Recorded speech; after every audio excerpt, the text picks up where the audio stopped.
And in this portion of WGTD's morning show, we're going to be talking about something that nobody wants to experience, a fall, especially a fall that causes serious injury.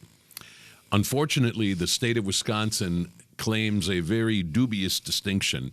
We are the worst state in the country when it comes to falls that cause serious injury, as in a fractured hip or serious head trauma. We fall a lot in the state of Wisconsin, and there is a program underway that seeks to try and prevent at least some of these falls from occurring. And so we're going to be talking about that for the next few minutes with two people who come to us from the Kenosha County Aging and Disability Resource Center. Paula Clark has joined us before. She is marketing and program supervisor for the ADRC. And with her as well is Haley Couch, who is in charge of their health and wellness programs and specifically wearing the hat today of fall prevention coordinator.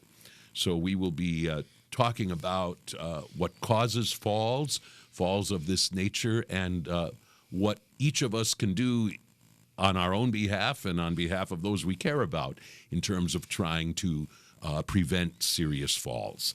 Paula Clark, Haley Couch, we welcome both of you to the morning show. Thank you for having us. Good to have you here.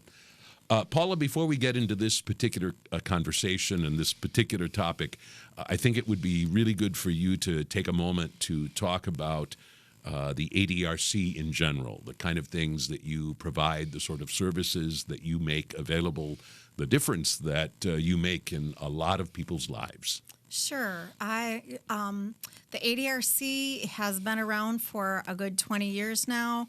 There's an ADRC in every county of Wisconsin, and our services are free. We support adults 18 and over and older adults 60 and over and their caregivers. So pretty much everybody. Anything as simple as just needing some basic resources to more complex issues such as insurance benefit issues that may be denied, and you're looking at your insurance and you're saying, why is this being denied? This shouldn't be. You can contact us with Medicare-related questions or disability-related insurance questions, and we'll take a look at those policies, and if you are correct and they should be paid for, we're going to go to bat for you and help you figure that out. We have a very robust information team, our IANA, as we like to call it, Information Access and Assistance, and they are on the phones 8 to 5, Monday through Friday, answering questions, providing resources, any kind of questions at all. I always like to tell folks you don't really even have to know what your question is. You just need to know that you're looking for some assistance. You may be a little confused as far as where to turn next. If you're helping your mom or your grandma or your neighbor with things, you can just give us a call, and we know what questions to ask you to figure out what resources might be available for you. We have a dementia care specialist in our office that helps with education. She provides educational classes, support groups, as well as just doing one-on-one with somebody who might just newly be diagnosed with some form of dementia. And we know that there's a lot of different types of dementia. Alzheimer's we hear a lot about, but there's other things as well, like Lewy body dementia, frontal lobal. So just providing education and making sure people are really getting the services they need. And we also have our Adult Protective Services unit housed within our office. They're not necessarily a part of the ADRC, but we really work closely with them, and they provide information and resources and supports for folks who may be experiencing some type of financial exploitation, or abuse of any kind.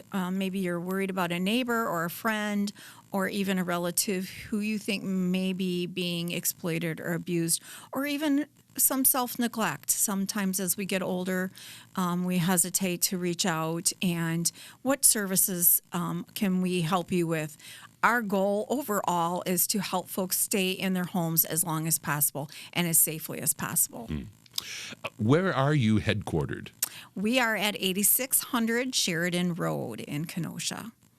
Very good. And there's a whole lot of things that you make available to citizens of Kenosha County and free of charge. And we should probably underscore that we're not just talking about the city of Kenosha, but the far reaches of Kenosha County as well. I suppose that's in and of itself maybe a bit of a challenge in terms of providing services and resources to that large an area. Absolutely. Trying to connect with the western portion specifically is really important. We actually do have a table out in the Bristol County building for folks if they're looking for information. We keep it well stocked with our brochures and things. I try to make it out there at least once a month. It's a great place to start with resources if you're just kind of wondering what it is that we do. Transportation is another issue, nutrition, things like that. We provide information for as well. So, yeah. Very good. And I know you have a website. I have visited it, but I don't recall what its address is. Oh, goodness. He's testing me here. ADRC at Kenosha. No, that's our email. I'm sorry. ADRCKenoshaCounty.org. Very good. So we, of course, are talking about a specific topic today, very much related to the good work of ADRC, and namely falling, and the damage that one can do to oneself when you take a serious fall, and maybe some steps that a person can take in order to prevent that. Before we bring in Haley into the conversation, Paula, can you just say a word about having a fall prevention coordinator? Is that something that we also would find at nearly any ADRC around the state of Wisconsin, or is this maybe something a little bit special right here in Kenosha County? Oh, that's a great question, and I'm not 100% sure of the answer. Most of the ADRCs are mapped out pretty much the same, but we do have special areas, and Haley's probably going to be able to answer that a little bit more closely. I know that we all have health and wellness coordinators. I don't know if all of the ADRCs focus on the falls prevention as closely as we do. We have and they don't, as she's shaking her head. We also offer caregiver support, which coincides with what Haley does. Our caregiver support specialist works hand in hand with Haley, and then of course our loan closet, which is unique to our ADRC as well. Very good. Well, lots to talk about, Haley. It's great to pull you in now to the conversation. So, first of all, how long have you been the fall coordinator for ADRC? I started in August of 2022, so I'm going on my second year. Very good. Close to my second year. Right. And this is just a part of all of the things that you do there, correct? Correct. Right. But that's what we're going to kind of focus on today. So, we're going to start with what's a fairly basic question. It might even seem like the kind of thing that goes without saying, and yet it's probably really important if we want to talk about preventing falls to understand how and why and under what circumstances falling typically occurs. So let's talk about that first. Sure. So falls can happen from anything from improper footwear to medications. Some medications might cause you to become dizzy, or some medications might kind of collide with each other. So if somebody is experiencing a fall, or if they are experiencing issues when it comes to falling often, making sure that they're talking to their healthcare provider or even their pharmacist if they think that it is a medication issue. It could be anything, honestly. It could be pets. Pets are a big one. And I'm not saying to get rid of your pets, but being more aware of your pets are a big one, especially their toys. I mean, my cat likes to leave his toys everywhere. So it is very important to kind of be more hyper aware of things that are on the ground as well, including slips when it comes to water on the floor or hazards that you might not see. Right. And I think you're right. That's a lot of things that we tend to take for granted, especially if they're just kind of always there, always underfoot, either the pets or their toys or other things. And at some point, that starts to become a significant risk. I mean, nobody wants to fall. Nobody wants to injure themselves at any age. But of course, when we get older, such falls are apt to be more serious or, in a sense, cause more damage to us. So how common is it? I mean, we mentioned the statistic about how there are a lot of falls here in the state of Wisconsin, particularly among older adults. Just how common is this? I suppose that's not a real easy thing to estimate. It is 1 in 4 older adults. So anyone that is considered 60 and older, it's 1 in 4. And 67% of those will experience 2 or more a year. So it's a lot. And I think the statistic you're quoting, we're really not talking about just minor little stumbles. I mean, it sounds like we're talking about really significant falls. Correct. Yes. And I think one of the things that maybe is important for us to recount is, in a sense, the steep decline that can occur in an older adult's life if and when they fall and experience the kind of injuries that we're talking about. I mean, not to put it in too gloomy of terms, but sometimes it can kind of sort of mean the beginning of the end when somebody takes a fall of this nature. And I suspect in the work that you do, you see that probably far too often. I do. And when I do talk to those that have fallen, they do tell me all the time that it is embarrassing, and it's something they don't want to ever experience again. So I always try my best to assist them as much as possible, even if it's something minor from the loan closet. I can definitely try my best to help them out. Right. You know, it's interesting. We sometimes also forget about until we get to the age where this becomes our own reality. But it kind of goes back to those familiar commercials where people have fallen and they can't get up.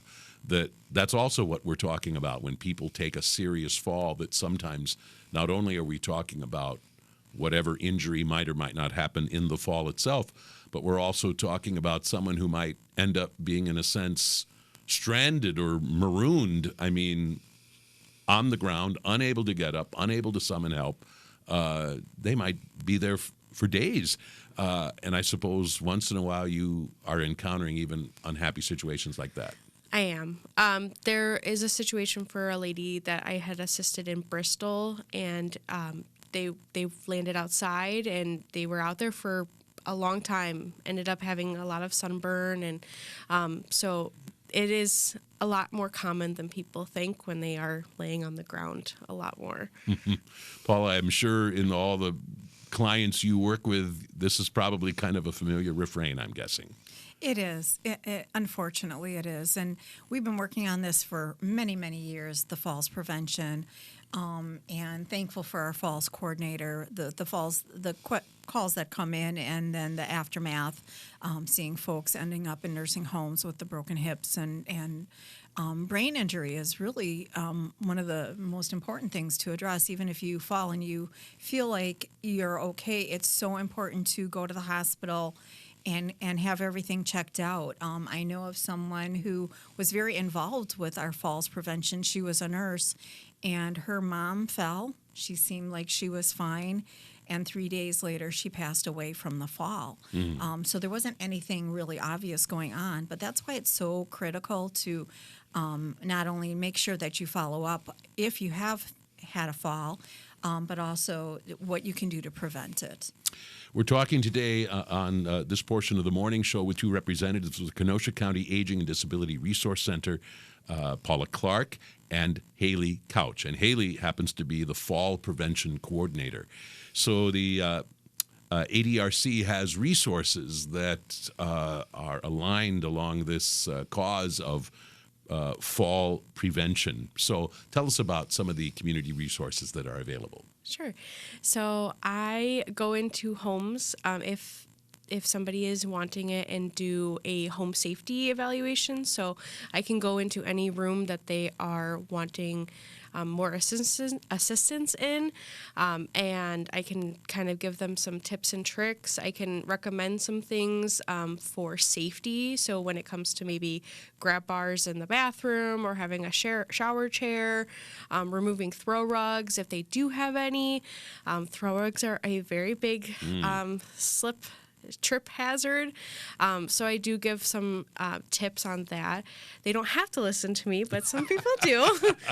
But that is one of the main things. And then if they do want to take any of the classes that we do offer at the ADRC, specifically the Stepping On program, which is a fall prevention program, I do also give them information on that one as well. Very good. Yeah, I want to explore that. I've seen the name, but I otherwise don't know anything about that. So tell us more about this Stepping On program. Yeah, so it's a evidence-based program. It's been in the works for many years. It is 7 weeks, 2 hours once a week for 7 weeks. And we have a physical therapist that comes and talks about balance and strength exercises, how to get up from a fall if you do end up falling. Then also how to walk up and down stairs if you have a mobility device. We also have a pharmacist that talks about medication safety and then what medicines might make you drowsy and end up causing you off balance.